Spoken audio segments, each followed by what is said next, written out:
For the purpose of multiplying complex numbers, which could be a very complicated affair, De-Moivre, a French mathematician, came up with a theorem which is called by his name, De-Moivres Theorem. Let's take a look at this theorem, which makes use of the polar form and for its proof, the Euler form of a complex number.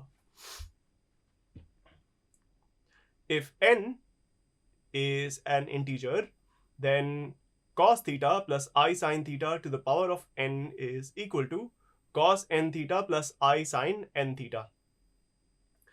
And if n belongs to z, cos of n theta plus I sine n theta is only one of the values of cos theta plus I sine theta. In fact, there is a second theorem also, which I will explain to you after I explain how this comes about to. So suppose I take cos theta plus I sine theta. This is equal to e to the power of I theta. So if I have cos theta plus I sine theta,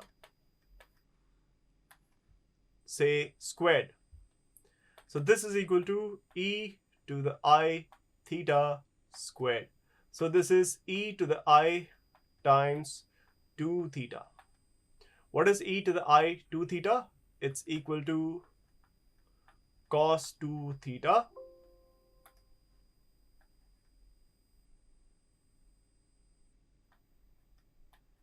plus I sine 2 theta. Similarly, you can prove a similar result for cos 3 theta plus I sine 3 theta, or cos theta plus I sine theta to the power of 3, or cos theta plus I sine theta to the power of 4 and 5 and so on for any integer. Okay, and you could say that there is a third statement which says that if I is the square root of -1, that is iota, then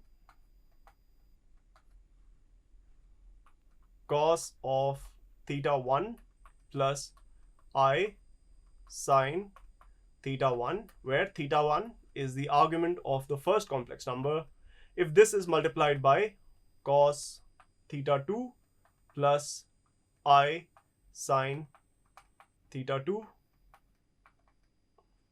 and so on, cos theta 3 plus I sine theta 3 up to n terms. All of this is equal to cos of theta 1 plus theta 2 and so on up to theta n plus I sine theta 1 plus theta 2 and so on up to theta n. This is the second and more important more general statement of De-Moivre's theorem, and therefore it is much more important than the first one. The first one can be considered to be a special case of this equation, the equation 3 that I've written here. Okay, some important special cases of De-Moivre's theorem. So if I have, instead of cos theta plus I sine theta, cos theta minus I sine theta, well, doesn't matter. It's just cos of n theta minus I sine n theta, right? And the proof for this is very similar to the proof for De-Moivre's theorem. Just try for n is equal to 2. Multiply two numbers which are cos theta minus I sine theta times cos theta plus I sine minus I sine theta, and multiply them out. You'll get 4 terms. Simplify them. You'll get cos 2 theta minus I sine 2 theta and so on.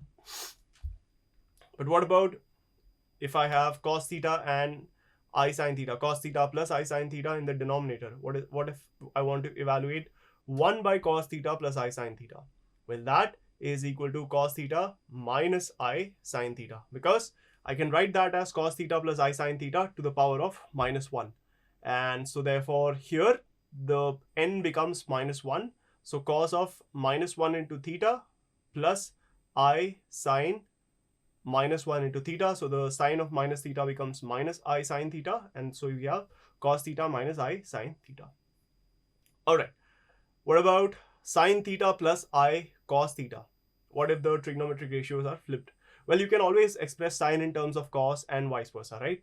So I can write sine as cos pi by 2 minus theta and cos as sine pi by 2 minus theta. So I can still express sine theta plus I cos theta as cos of pi by 2 minus theta, where pi by 2 minus theta is also just another angle.